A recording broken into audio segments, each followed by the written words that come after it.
আচ্ছা, ভানুনগর murder case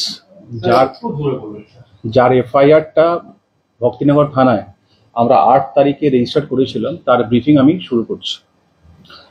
আমাদের কাছে 8 তারিখে, এই 8ই নভেম্বর 2 PM একটা খবর আসে কি ভানুনগর এলাকায় একটা রেন্টেড ফ্ল্যাটে একটার মহিলা ডেড বডি পড়ে আছে। সেই ইনফরমেশনকে ওয়ার্কআউট করতে গিয়ে আমাদের ভক্তিনগর থানার টিম এবং সমস্ত সুপিরিয়র অফিসার্স, আমি, এসিপি, আইসি, সবাই আমরা ভানুনগর যে পিওটা আছে সেখানে আমরা পৌঁছে যাই। ওখানে পৌঁছে আমরা দেখি কি একটা বেডের উপরে একটা মহিলার বডি ওখানে পড়ে আছে, আর গলাতে একটা ডিপ কাট ইঞ্জুরি মার্ক আছে। আমরা এরপরে বডিটাকে পিএম এক্সামিনেশনে পাঠাই এবং যে পিওটা আছে ফর ফরেন্সিক এক্সামিনেশন সেটাকে আমরা সিল করে দিই। পরে আমরা এনকোয়ারি করতে জানতে পারি কি ওই ভদ্র মহিলার বাড়ি যেটা হচ্ছে সেটা বাগরাকোটে হচ্ছে, আর বয়স আনুমানিক 26 ইয়ার্স। উনি ওই ফ্ল্যাটে রেন্টে থাকতেন। এরপর ওনার বাড়ির লোক একটা কমপ্লেন্ট লজ করে মার্ডার কেসের, সেটা আমরা এফআইআর রেজিস্টার করি এগেনস্ট আননোন পারসনস। এরপরে আমরা কিন্তু একটা স্পেশাল ইনভেস্টিগেশন টিম ফর্ম করি, যারা ফিজিক্যাল ইন্টেলিজেন্স, ডিজিটাল ইন্টেলিজেন্স আর এভিডেন্স গ্যাদার করতে থাকে। বেসড অন দ্যাট ফিজিক্যাল আর ডিজিটাল এভিডেন্সে আমরা ইনভেস্টিগেশনটাই স্টার্ট করি। আমরা যে ইন্টেলিজেন্স গ্যাদার করি সেটা আমরা যেটা পেলাম আর কি ইনিশিয়ালি, 7 তারিখে ইভিনিংয়ে দুজন বাগরাকোটি নিবাসী, বাগরাকোট থেকে স্টার্ট করে ওরা 10টায় নাগাদিক যে ভানুনগর যে পিওটা আছে সেখানে পৌঁছে, আর মাঝখানে সেবকে কিন্তু একটা স্টপ ওভার ওদের ছিল। ওরা দুজন 10টা থেকে আনুমানিক 10টা 45 নাগাদিক রাতে ওখানে থাকে ওই পিওতে, আর 10টা 45 থেকে 11টা নাগাদিক ওরা কিন্তু ওখান থেকে ব্যাক করে যায়। সেই ইনফরমেশনটা আমরা পাই। এরপরে আমরা জানতে পারি কি ওই দুজনের মধ্যে একজন নেক্সট ডেটে কিন্তু এনজেপি থেকে ট্রেন ধরে, মানে 8 তারিখ। ঘটনাটা ঘটছে আপনার 7 তারিখে 10 PM to 10:45 PM, আর 8 তারিখে সে কিন্তু ইনফরমেশনটা আমাদের স্পেশাল টিম ওখানে কিন্তু কালকে পৌঁছে যায়। ওকে ডিটেইন করা হবে। ও এটাও বললো কি আমি কিন্তু একা করিনি, আমার সঙ্গে আরেকজন ছিল যার নাম হচ্ছে রুস্তম বিশ্বকর্মা। ওর বাড়িও কিন্তু বাগরাকোটে। বাগরাকোট একটা এলাকা, বড় এলাকা, ওখানে আশেপাশে সবাই থাকে আর কি।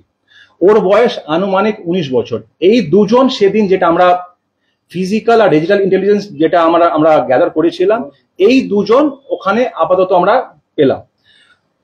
এটাও বলে কি এটা কিন্তু আমরা কিন্তু নিজেই করিনি, ওর মধ্যে আমাদেরকে বলা হয়েছিল করার জন্য। তো ওর একটা হাজব্যান্ড ওয়াইফের নাম নেয়। একজনের নাম হচ্ছে অরুণ পোটেল, যার বয়স হচ্ছে 35 বছর। সে কিন্তু ওখানে বাগরাকোটেই থাকে, আর ওনার ওয়াইফ। আর আমরা এখানে রুস্তম বিশ্বকর্মাকে আজকে ভোরে রাউন্ড অ্যাবাউট 1:30 নাগাদিক এখানে ভেগা সার্কেল থেকে অ্যারেস্ট করি। আর ওনার যে ওয়াইফ, যে ওদেরকে সুপারি টাইপ দিয়েছিল, ওকে কিন্তু আমরা অ্যারেস্ট করি ফ্রম বাগরাকোট আজকে সকাল 6:15। তাহলে এই কেসে মোট আমাদের 3 জন অ্যারেস্ট করা আছে। অভিষেক দর্জি ফ্রম চেন্নাই, রুস্তম বিশ্বকর্মা ফ্রম শিলিগুড়ি, আর যে মহিলা আছেন যে অরুণ পোটেলের যে ওয়াইফ,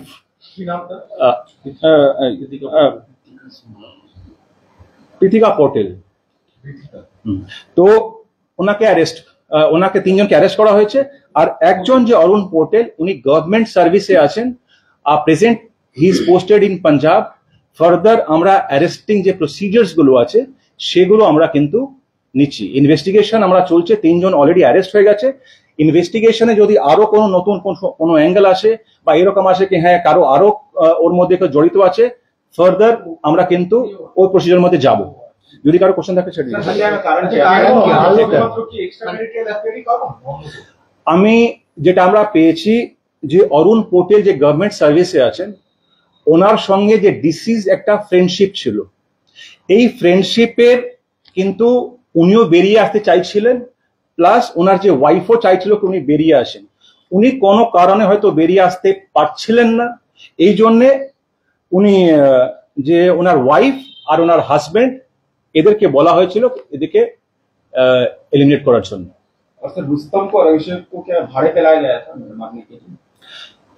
আমরা যেটা পেয়েছি কি ওদেরকে কিছু টাকা পয়সার একটা চুক্তি হয়েছিল, একটা পার্ট পেমেন্ট করা হয়েছে আর কিছু पार्ट पेमेंट করার ছিল। আর सर कितना पैसा? देखिए अभी तो इनिशियली वो लोग करीब 1 लाख वगैरह बोल रहे थे, সেটা বলছিল ওরা, আর হাফ রাউন্ড अबाउट হাফ এখন পেমেন্ট ওরা করেছে।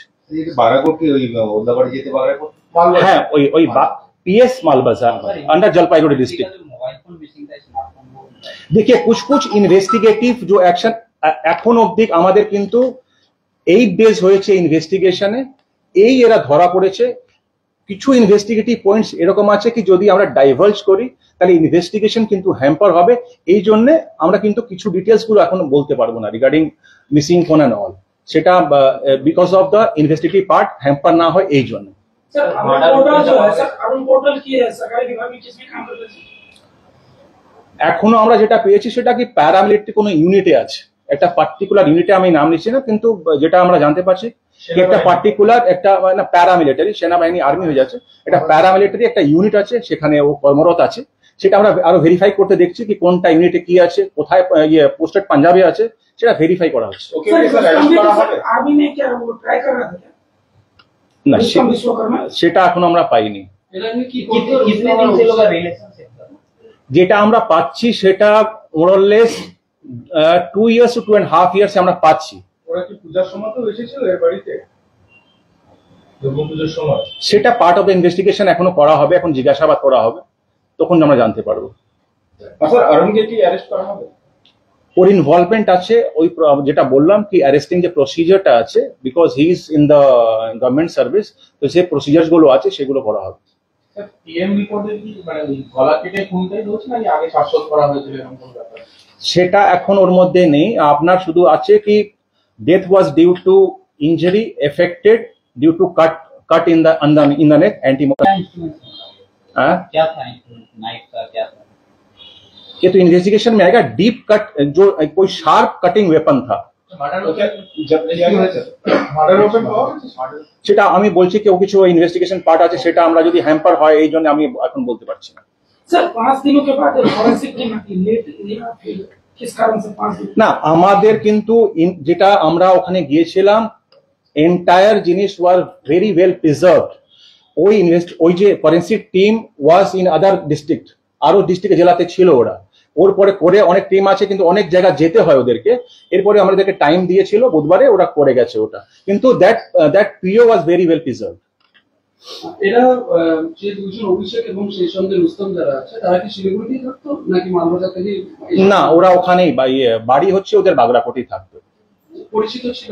হ্যাঁ ওখান থেকেই তো, মানে যে ডিসিজড আছে সে ওখানকার, আর যে 3টে অ্যাকিউজড ওখানকারই পরিচিত।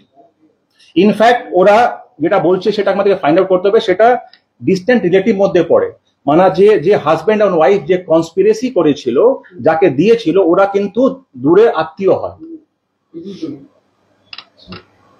এরা এমনি কি কাজ করতো রুস্তম আর অভিষেক?